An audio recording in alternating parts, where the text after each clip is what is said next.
似乎你已祷告，直到力量。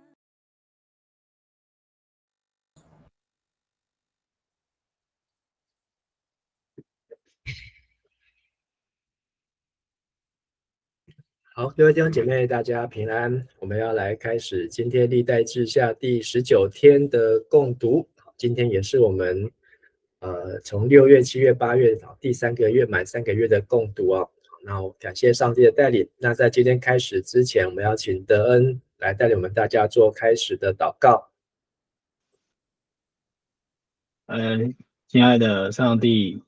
感谢你让我们今天有这个时间再一次来到主你的面前。感谢上帝让陈牧师带领大家一起来参与共读的计划。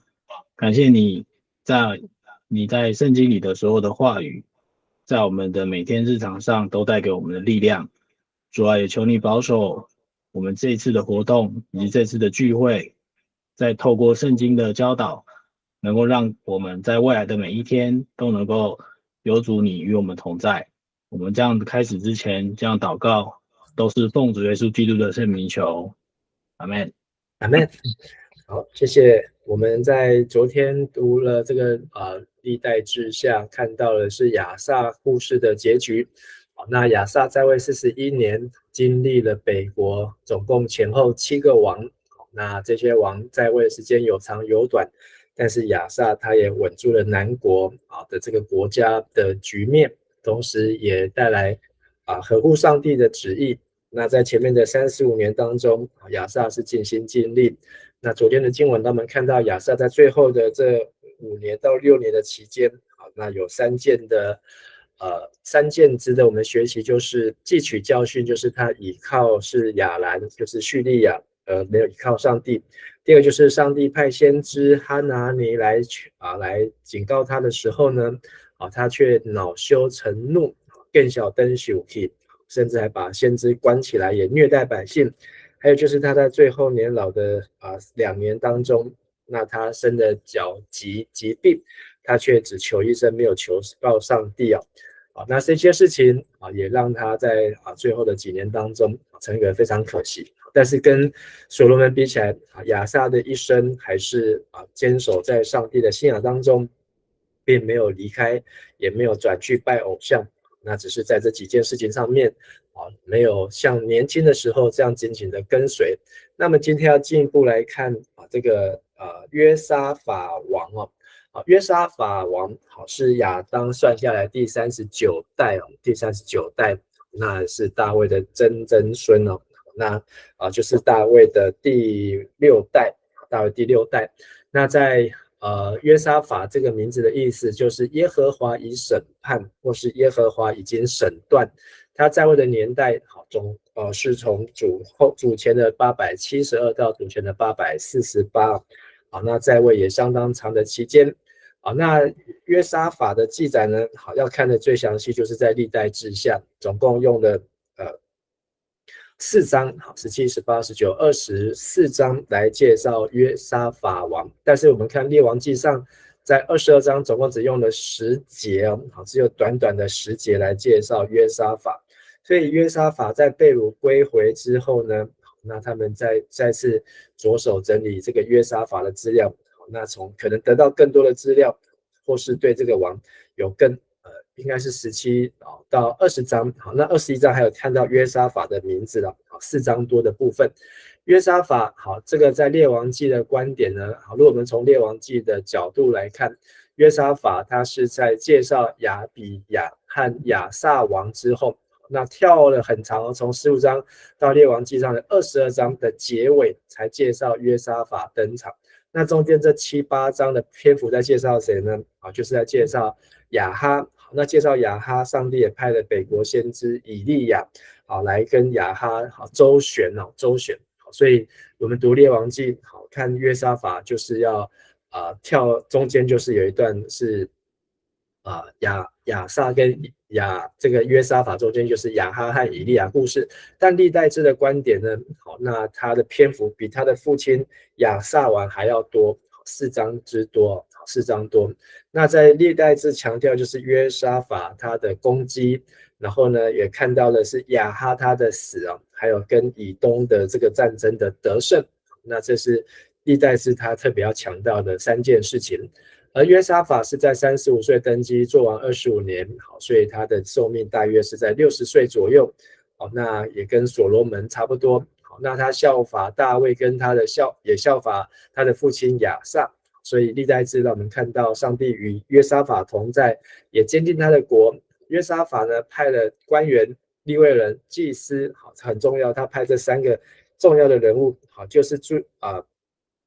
管这个宗教的，管政治的，管宗教的，还有管跟神之间献祭的，3个的角色，到各城教导百姓律法书。那什么结果呢？就是邦国还有他附近的国家都惧怕犹大国，对犹大国起了敬畏的心，甚至来向神进贡。这是我们今天会读到的经文。约沙法呢也日渐强大，甚至他也建堡垒城镇，还有他的勇士有116万，那这也是相当多在列王或是历代当中是排行在前面的，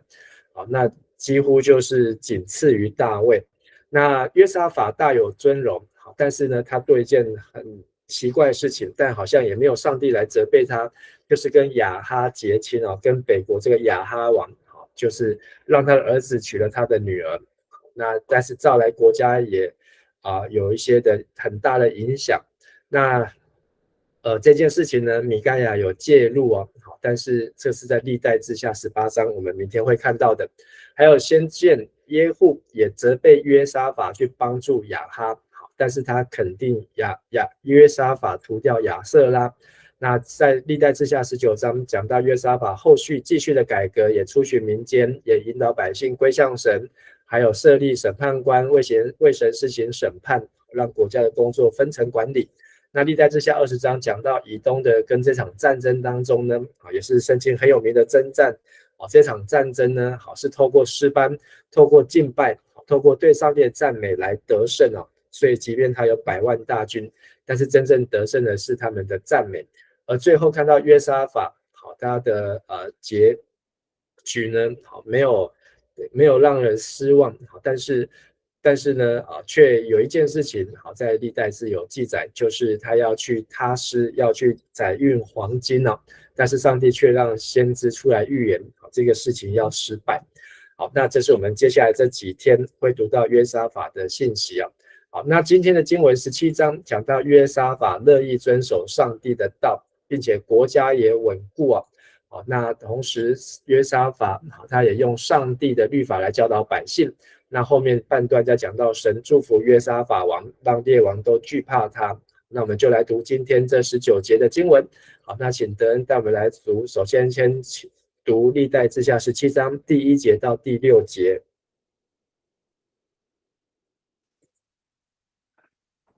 历代志下第17章从第1节开始。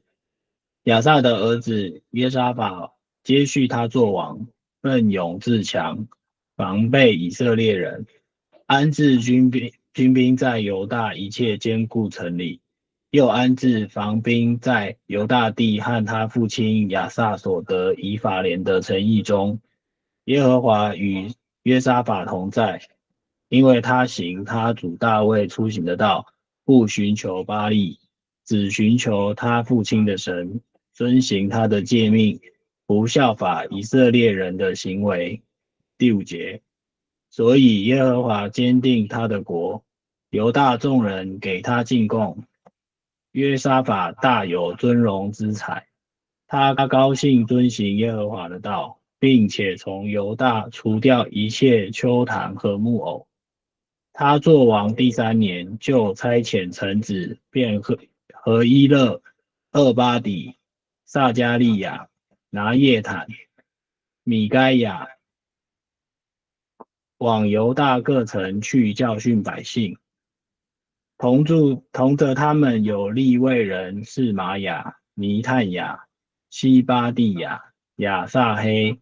是米拉莫、约拿丹、亚多尼亚、多比亚、罗巴多尼亚，又有祭司以利沙玛、约兰同着他们。第9节，他们带着耶和华的律法书，走遍犹大各城教训百姓。好，谢谢。那在这一段的开始呢，讲到约沙法接续他的父亲。那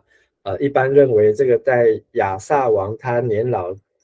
换角急的时候呢，他没有办法来治理国家，所以那个时候他的儿子可能已经成为他的摄政王，就是跟他一起来参政。所以他35岁做王，但是约沙法可能在32岁就来协助他的父亲治理国家。那讲到约沙法发愤图强，或是和本说奋勇自强，那这个字也曾经出现过，就是说使出力量，就是他有出力。出什么力呢？就是这里1到6节让我们看到的，他先做了消极的部分，就是防备。那他把军队驻扎在犹大设防城和乡村就是来对抗以色列。同时呢，他也效法他的父亲，没有拜巴力，所以呢，他不去寻求，这个巴力是复数就是不去拜巴力这些神明。那这也是在历代志当中第一次出现巴力的名字在这里才出现。那这个时候就是亚哈最猖狂开始得到，然后猖狂的时候，所以约沙法的年代当中呢，他一直要对付巴力。然后后面有讲到亚瑟拉，就是巴力的老婆，那这也是一起出现。还有呢，约沙法呢，他也不做以色列诸王所做的事情，所以他有3个负面的，这个消极的就是他对抗以色列，第2个没有拜巴力，第3个不做以色列诸王所做的事情，这些就是他坏事的，他都禁戒不去做。但好事呢，是第5节，上主就巩固他的统治，人民会对他献礼物，就是让国家有收入。所以约沙法富有强盛，也受到尊敬。那他以侍奉上主为荣，跟他的父亲亚撒一样，继续勇敢的废除丘坛，就是山丘上的神庙，包括亚瑟拉女神的柱像。那他在位呢，的第3年，就是38岁的时候呢，他派了3种人，第一个是官员，那这些官员呢，这里讲到了5个人那他们去各城教导人民。然后呢，第2种人呢，是在第8节有利未人，那这里是9个利未人，有9个名字。然后呢，再来就是2个祭司，5个官员，9个利未人，然后2个祭司。代表的就是在政治上、宗教上还有献祭上做什么呢？上主的律法书所以这些官员呢，不是带着五权宪法不是带着这个革命纲要等等而是带着上帝的圣经，带着圣经来去走遍犹大。这里就第9节说，走遍犹大各乡镇，教导人民认识上帝的话，寻找上帝的旨意，然后从上帝的话学习如何来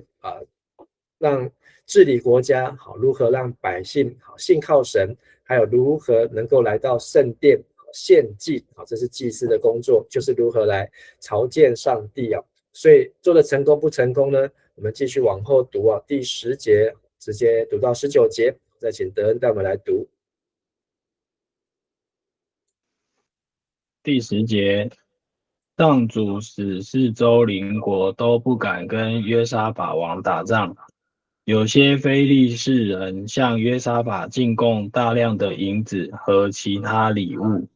有些阿拉伯人送给他7700只绵羊和7700只山羊。于是约沙法越来越强盛，他在犹大各地建筑堡垒和城镇，储藏大量货物。他派英勇的战士驻守耶路撒冷，按照他们所属的宗族分派。亚拿是犹大族军队的指挥官，手下有30万军队。15节，副指挥是约哈南，手下有28万军队。其次是细基利的儿子亚玛基斯亚，手下有20万军队。亚玛斯亚曾经自愿侍奉上主。便雅悯族军队的指挥官是以利亚大，他是一个英勇的战士，指挥20万装备着盾牌和弓箭的军队。副指挥官是约萨拔，率领18万装备良好、随时可以上阵的军队。19节，这些人都在耶路撒冷伺候王。除此之外，王也调军队驻守犹大其他的设防城。好，谢谢。那在这一段当中，我们看到约沙法他负面的部分就是北国的坏事他都不去碰，正面的部分他就是在南国积极教导上帝的话，不论是在政治、在宗教，还有在敬拜的事情上面，那他做积极的教育。那在第10到19节就是约沙法带来的第一波的复兴。那在这里提到了几个城镇，所以我们看这个地图，就是北国是以色列，在这个线的上面，那包括拉末，包括以法莲山区，然后拜巴力的地方。那在南国呢是非利士，那刚才经文有读到对不起，南国是耶路撒冷，刚才经文有读到非利士也来送礼物，送银子，然后还有阿拉伯更远的地方，从这个示巴女王的地区，阿拉伯也送到犹大来，所以在约沙法的年代呢是相当的强盛。那所以因为他们学习上帝的话，这里第10节跟第9节应该是连起来，所以上主使4周邻国都不敢跟约沙法打仗，因为他们学习上帝的律法书，人民都学习，所以人民强盛，国家就强盛，甚至连很强的这个非利士人也来送银子礼物，很强的阿拉伯人也来送7700只的绵羊和7700只的山羊。为什么呢？因为他们都乖乖的来投靠约沙法，知道这个国家人民很强。所以前面已经讲到约沙法在治理百姓的时候，人民已经很乐意来进贡，那现在连外国也来进贡，所以约沙法的强大，那他就来建筑，他有这些的资源，堡垒和城镇。那和本是翻成除祸城这个城镇，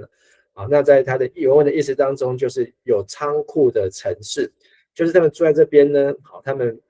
不会是吃的用的是要靠刚刚好，而是他们能够像当时约瑟在埃及一样，有7年的丰收，所以约瑟盖了很多的仓库，所以除了堡垒和这些有仓库的城市，储藏大量的货物表示国家相当的安定。那在约沙法治理的这一段期间，